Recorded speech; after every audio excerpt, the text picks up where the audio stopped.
ఆంధ్రప్రదేశ్ రాష్ట్ర home minister అయినటువంటి అనిత గారికి సంబంధించి ఏదైతే వైఎస్ఆర్సీపీకి చెందిన నాయకుడు మాజీ మంత్రి గుడివాడ అమర్నాథ్ చేసిన వ్యాఖ్యల గురించి మరొకసారి స్పందిస్తూ ఏమాత్రం క్షమాపణ చెప్పబోనని చెప్పేసి మాట్లాడుతూ నేను మహిళా లోకాన్ని ఉద్దేశించి అనలేదు, కేవలం హోంమంత్రిని గారినే అన్నానని చెప్పేసి ఎన్ని కేసులైనా పెట్టుకొని భయపడే ప్రసక్తి లేదని చెప్పుకుంటూ వస్తున్నారు.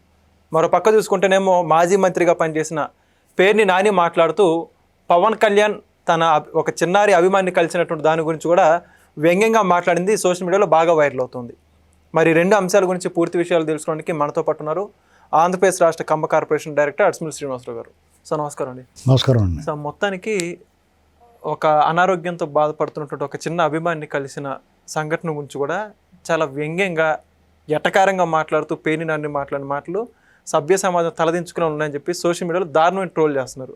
మరో పక్కే అనిత గారి గురించి మాట్లాడిన వ్యాఖ్యల గురించి నేను మహిళా లోకాలని అనలేదు, అనితని మాత్రం అన్నానని చెప్పేసి ఇప్పటికీ అనిత గారిని అన్నాను ఒప్పుకుంటున్నాడు.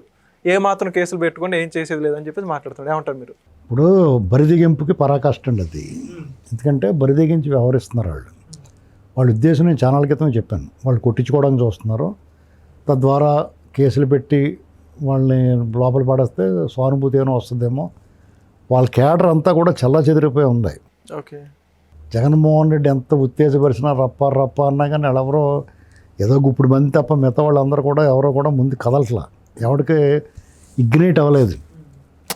అర్థమైంది నీకు? దాంతో వీళ్ళ ఈ నాయకులందరూ కూడా వీళ్ళు కఠినమైన చర్యలు తీసుకుని పోలీస్ కేసులు పెట్టి లోపలేయటం తీసుకురావటం ఇలాంటి దాంట్లో కొంత క్యాడర్లో ఏదైనా కదలిక వస్తుందేమో అని వాళ్ళ ప్రయత్నం.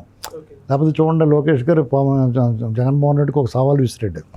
రారా బాబు నీకేం కావాలి చెప్తే ఇంటి పక్కనే ఉన్నాను నేనండి చెప్తే అతను రాకుండా లక్ష్మీభారతిని శ్యామలని ఇలా పంపించాడు. వాళ్ళు వచ్చి దీనికి సంబంధం లేకుండా లక్ష్మీభారతి ఒరే పొరే అని మాట్లాడుతుంది. అదే కదా అసలు. శ్యామలు వచ్చేమో చంద్రబాబు నాయుడు గారిని ఒకలాగా, పవన్ కళ్యాణ్ గారిని, లోకేష్ గారిని.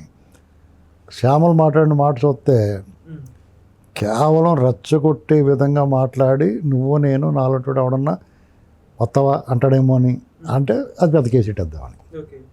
లేకపోతే చంద్రబాబు నాయుడు గారు చాలా సీరియస్గా తీసుకుంటాడు కదా, ట్రాప్లో గుంజుదామని. అది ఇలాంటిది అనమాట. ఓకే, ఇప్పుడు చాలా నీచంగా మాట్లాడేస్తారు కదా. ఇప్పుడు ఆవిడ శ్యామల గారు అలా మాట్లాడేటప్పుడు ఖచ్చితంగా ఒళ్ళు మండిపోద్ది క్యాడర్కి. ఏదోటి అంటారు, మహిళలను అలాగన్నారని అంటారు అన్నమాట. అప్పుడు ఆ గుడివార అమర్నాథ్కి మీకు తేడా ఏముంది అంటారు. అంటారా? ఖచ్చితంగా మరి మీరు కూడా అన్నారు అంటారు. అది వాళ్ళ ఉద్దేశం. అది మీకు కేవలం వాళ్ళు రచ్చగొట్టి తన్నించుకోవడానికే చూస్తున్నారు, తిట్టించుకోవడానికి తన్నించుకోవడానికే చూస్తున్నారు. అంటే మరి దీన్ని ఎదుర్కోవడం ఎలా అండి? మరి దీనికి పరిష్కారం ఏం లేదు, అంతే. వాళ్ళు కేసులు పెట్టి ఏదో చేయాలి అంతే తప్ప. ఇంకా కేసులు పెట్టిన కూడా కేసులు పెట్టారు అంటున్నారు కదా, అక్రమ కేసులని. మీకు ఇక్కడ తోటకూర దొంగిలించినాడే మందలించి ఉంటే అనేటువంటిది సామెత ఇప్పుడున్న ప్రభుత్వానికి ప్రతిపక్షానికి అప్లై అవుద్ది. వీళ్ళు నోటుకు వచ్చినట్టు రెచ్చిపోతూ ఉంటారు, ఎక్కడికక్కడ అణచాలనుకున్నప్పుడు వదిలేశారు. ఇలాగే ఉంటుంది, ఇంకా రెచ్చిపోతారు. 2 ఏళ్ళకే ఇలా 2 ఏళ్ళే అయింది, ఇంకా 3 ఏళ్ళు ఉంది. అయినా సరే వాళ్ళు ఇప్పుడు వాళ్ళు రెచ్చిపోతున్నారంటే దాని అర్థం ఏంటి? వాళ్ళకి ఏదోటి అవుద్దని అణిచివేయాలి, ఉక్కుపాదం పెట్టేయాలి.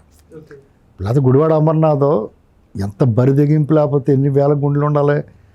ఒక మహిళ రాష్ట్ర హోంమంత్రి, పైగా దళితులు, ఇన్ని రకాల రక్షణ ఉన్న రాజ్యాంగ రక్షణ ఉంది, పొలిటికల్ సెక్యూరిటీ ఉంది, పైగా మహిళ. ఇలాంటి సమయంలో నేను ఆవిడనే అన్నాను నేను అనేటువంటి బరిదెగింపు ఎందుకు వచ్చింది? అదే కదా, నేను మహిళలు అందరినీ అనలేదు, ఇంక రేపు మహిళలు అందరినీ కూడా అన్నాను అంటాడు. అతను ఎవడైనా ఏం చేయగలుగుతాడు? అంచేత నేను ఏంటంటే అతను మామూలుగా అరెస్టులు కేసులు పెట్టుకోండి అంటున్నాడు. అతని ఉద్దేశం ఏంటి? కేసు పెట్టుకుంటే ఎన్నాళ్ళు పెడతారు లోపల, అంతనే లోపల తీసుకెళ్ళి తోమేయాలంటాను నేను ఇలాంటి వాళ్ళని. నిన్న పొద్దున్న డిబేట్లో ఎందుకు కేసు పెట్టలేదని డిమాండ్ చేశాను, సాయంత్రం కల్లా కేసు పెట్టారు.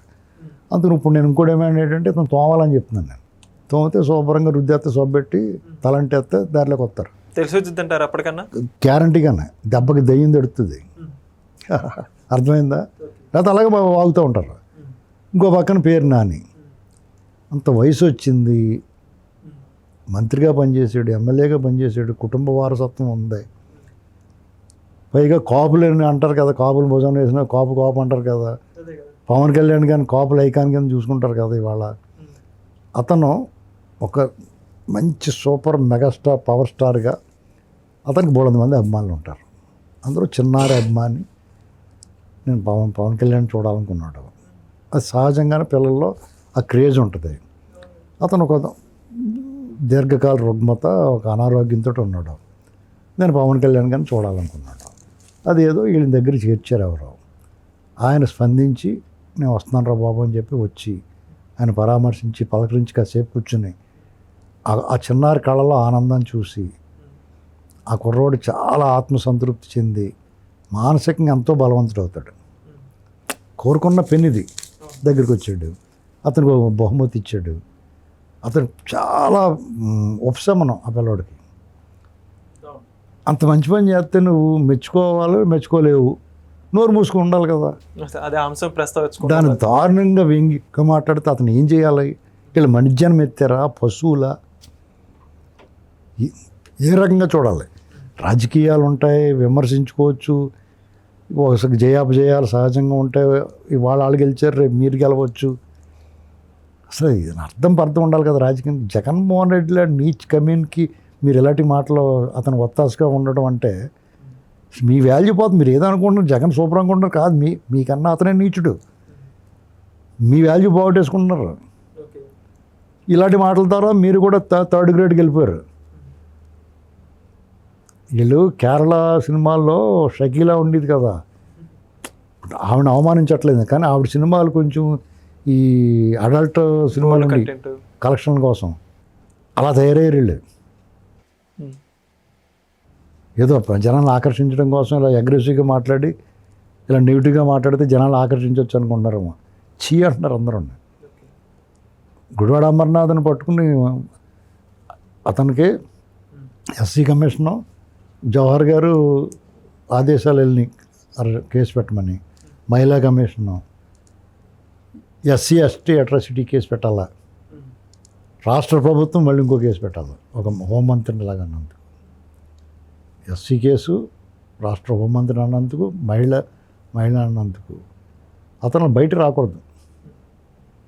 అలాంటి సెక్షన్లు ఉండాలి.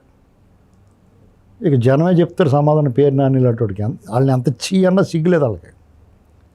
ఆ మాటలు అంటూనే ఉంటారు. లక్ష్మీపార్వతి, పేరు నాని, అలాగే వాళ్ళు బతుకులేటంటే జనం ఎంత ఊసినా వాళ్ళు తుడిచేసుకుని మళ్ళీ మాట్లాడతారు. జగన్ బానిసల కింద తయారు బూట్లు లాగడానికి అలవాటు పడ్డారు. Okay, thank you.